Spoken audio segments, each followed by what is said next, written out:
오늘부터 이사야서 말씀을 읽고 함께 은혜를 나누겠습니다.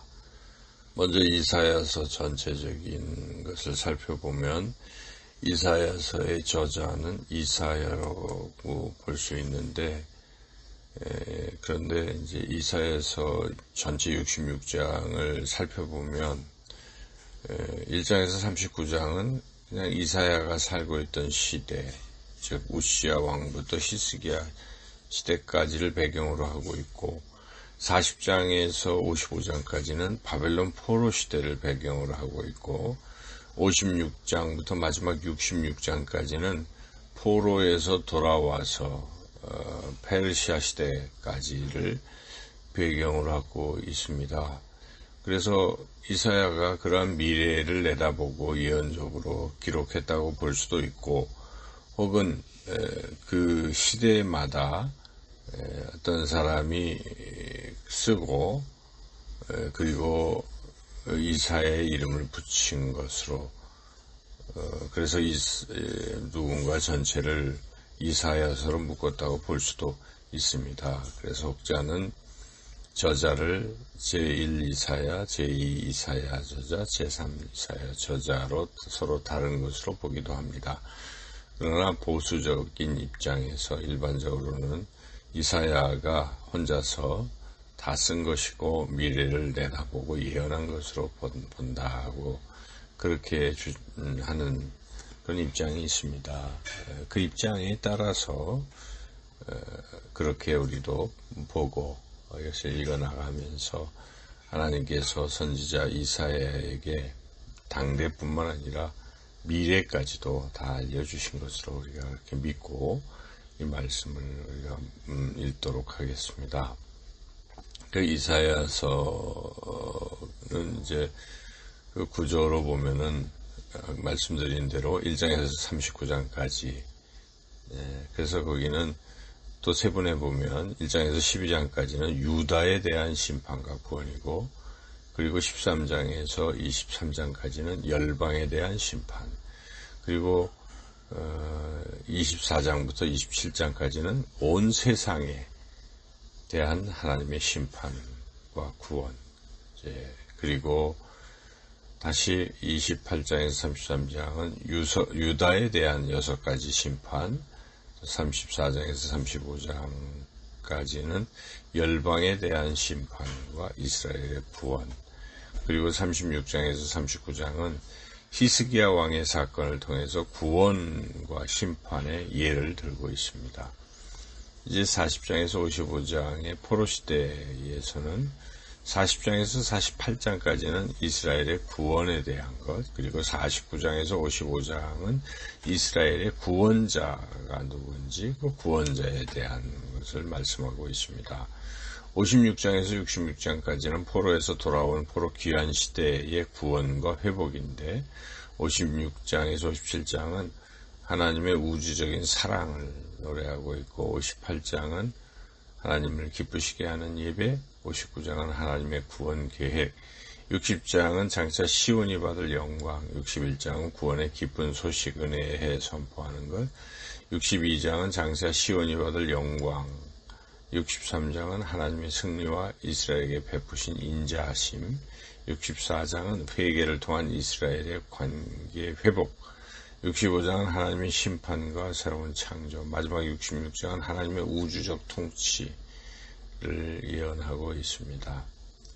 그래서 이 전체 주제는 결국 죄에 대해서는 하나님이 심판하시고, 그렇지만 또 하나님 자신과 또 하나님께서 보내신 구원자를 통해서 구원하실 것을 예언해 주십니다.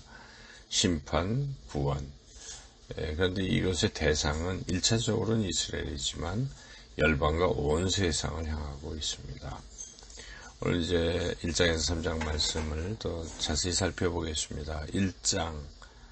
1장에서는 이사야가 이 이사야서 우시야 왕부터 히스기야 왕 때 40여 년 동안 유다와 예루살렘에 관하여 본 계시다, 이렇게 요약하죠.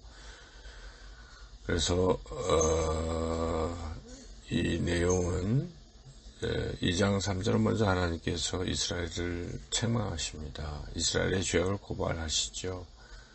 소와 나귀도 주인을 알아보는데 이스라엘은 주인이신 하나님을 알아보지 못한다, 거역한다 하는 것을 지적하시고 또한 탄식하십니다. 4절 9절에서는 이스라엘이 그런 하나님을 버리고 범죄했지만 하나님께서는 그들을 완전히 진멸하지 아니하시고 징계하셔서 다시 예루살렘은 간신히 살아남게 되었다. 이것을 말씀하고 있고, 그러면서 하나님께서 10절에서 17절은 제사, 형식적인 제사보다 순종의 삶을 살라. 성전의 마당만 밟지 말고, 기도만 무수히 드리지 말고, 삶에서 죄악을 범하지 말라. 하나님 말씀에 순종하라. 그래서 손에 피가 가득한 채 아무리 많이 기도할지라도 듣지 아니하시겠다. 먼저 악을 제하고 선한 행실, 정의를 구현하고 약한 자를 도우며 살라. 이렇게 하나님께서 촉구하십니다. 그러면서 이제 18절, 20절에서는 어떤 죄악 가운데서 하나님 앞에 나와 죄를 회개하고 순종하면 다시 회복될 것이다. 하나님 앞으로 나오라고 초청하십니다. 그리고 마지막으로 21절, 28절에서는 하나님의 심판은 멸망시키려는 심판이 아니라 이스라엘을 정결케 하기 위한 심판이다. 이렇게 말씀하고 있습니다. 그래서 1장을 우리가 쭉 읽으면서 하나님은 죄를 싫어하시기 때문에 우리가 죄를 정말 회개하고 정결한 삶을 살아야 되겠다 하는 것을 깨닫고, 또 우리는 연약한지라 또 그러지 못했을지라도 하나님께서는 우리를 부르시고 또 용서하시려고 기다리신다 하는 것이죠. 그래서 죄를 졌을지라도 하나님 앞에 나아가서 죄를 진정으로 뉘우치고 죄에서 돌이키는 그러한 삶을 살아가야 하겠습니다. 이제 이사야서 2장은 결국 이제 1장에서 12장까지가 유다에 대한 심판과 회복이 반복적으로 나오는 말씀인데, 2장도 구성을 보면은 회복의 이야기가 나오고 다시 또 심판의 이야기가 나오죠. 그래서 2장 1절에서 5절은 회복, 6절에서 끝까지는 또 심판.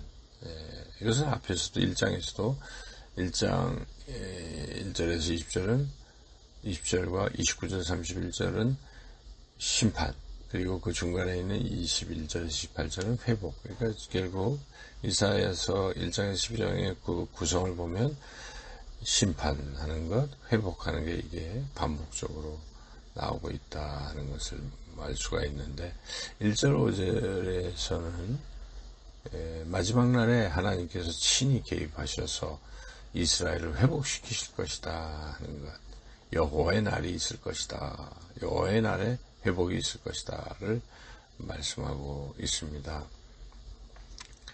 그리고 이제 6절 이어지는 부분은 다시 이스라엘의 심판 이야기를 하는데, 왜 하나님이 이스라엘을 심판하시는가?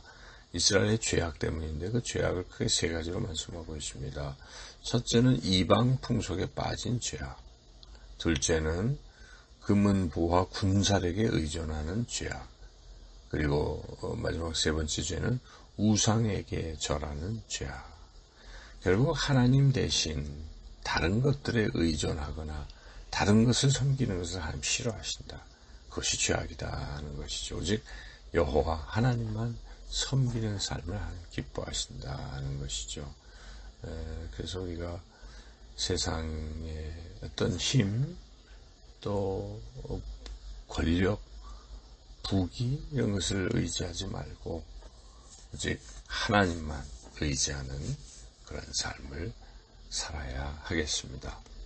이사야서 3장도 구성을 보면은 3장은 그냥 전체가 다 심판에 대한 이야기가 있고, 이제 4장에 가서 회복에 대한 말씀이 나오는데, 심판의 내용이 이스라엘과 예루살렘과 유다가 겪을 비참한 어떤 내용들을 기록하고 있습니다. 그래서 양식도 없어지고 물도 없어지고 사람들도 죽고 하는 이제 그런 것들을 말씀하시고 다시 왜 심판하시냐? 심판의 이유는 그들이 하나님을 거역하는 죄인데 이웃을 착취하는 그런 잘못인데 그런 가운데서도 죄책감조차 느끼지 못하는 뻔뻔함의 그런 죄 때문에 그렇다 하는 것. 그래서 이런 이제 이 전체 내용의 3장의 내용을 보면서 우리가 이 죄를 짓고도 뉘우치지 않고 뻔뻔한 이런 것을 하나님 참 싫어하신다는 것이죠. 그래서 우리가 죄를 지을 수 있지만 지었을 때는 진심으로 통회하고 회개하고 하나님 앞에 나오고 이제는 하나님 말씀대로 순종하며 살아가는 그러한 삶, 그것이 하나님 기뻐하시는 삶일 것입니다. 오늘도 그러한 삶을 살아가시는 저와 여러분 모두가 되시기를 주님의 이름으로 축원합니다.